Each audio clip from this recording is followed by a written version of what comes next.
მოსკოვში რომ ყველაფერი ჩაცხრა, თბილისში კი არასდროს აღარ ჩაწყდარ და თენგის სიგუამ განაცხადა უკვე 19 აგვისტოს გამსახურდიამ ვიცე-პრემიერი ომანიძე გაგზავნა იანაევთან მოსკოვში და დაპირდა საქართველომ უკვე გადაიფიქრა საბჭოთა კავშირიდან გასვლა. აქვე უნდა ვაღიაროთ, რომ ამ ამბის რეალურობას ვერაფრი დავადასტურებთ ან უარყოფთ, რადგან ვიცე-პრეზიდენტ იანაევის დაკითხვის ოქმები, რომელსაც სიგუ ახსენებს, საჯაროდ ხელმიუწვდომელია. ან და ღიაც რომ იყოს იანაევს როგორ უნდა ვენდოთ თვალდახუჭული და ყურდახუჭული. მოსკოვში დგას ტანკები. რამდენიმე დიდ ქალაქში სტრატეგიული ობიექტები აქვს დაკავებული არმიას. გამსახურდიასთან მიდიან რუსი გენერლები და მორჩილებას თხოვენ. იმავეს აკეთებენ და სთხოვენ ბალტიის რესპუბლიკებს, მაგრამ იქ მტკიცე უარს იღებენ. ესტონეთსა და ლატვიაში უზენაეს საბჭოების საგანგებოდ იკრიბებიან და დამოუკიდებლობის დეკლარაციებს იღებენ. 20 აგვისტოს მოსკოვში ცხადდება კომენდანტის საათი, მაგრამ ათობით ათასი ადამიანი რუსეთის უმაღლეს საბჭოს წინ არ იშლება. პირიქით, ბარიკადებს უმატებენ და შეტევის მოსაგერიებლად ემზადებიან. გეკაჩეპეს დავალებით ასეთ შეტევას ამზადებენ მედესანტეები და კგბ სპეცრაზმი ალფა.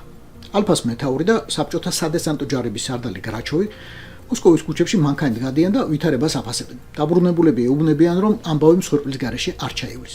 21 აგვისტოს თავდაცვის სამინისტროს კოლეგიაზე რამდენიმე სარდალი ამბობს, რომ გადატრიალება ასე არ კეთდება. როგორც ჩანს, თვით მინისტრი იაზოვიც აღარაა დარწმუნებული, რომ სწორ გზას დაადგა. კოლეგიის შემდეგ მოსკოვის გარნიზონის მეთაური აცხადებს, რომ კომენდანტის საათი გაუქმდება ერთ დღეში და ჯარები დედაქალაქიდან გავლენ.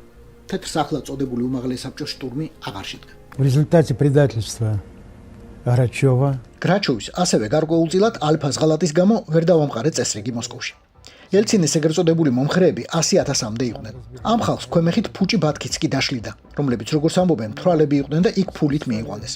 მაგრამ ჩვენ შორის არავინ იყო ისეთი, ვინც საკუთარ ხალხს ესროდა. ვასილი სტარადობცევი, სულდანპალი და უკვე მძორდანპალი ბოლშევიკი გეკაჩეპეს ერთ-ერთი ხელმძღვანელი იყო. ყველაფერი რომ დასრულდა, მსხვერპლივით ასწია ხელები და იძახა, რომ ძალადობას არავინ აპირებდა. საკუთარ ხალხს ვერ ვესროდით. არადა გახსენებთ, 1991 წლის აგვისტოა, 7 თვით ადრე, იანვარში. ასეთების დაშაკრულით გრაჩოვმა, როდიონოვმა, იაზოვმა, კრიჩკოვმა, იანაევმა, გორბაჩოვმა ლიეტუველებს არათუ ესროლეს ტანკებით გადაუარეს.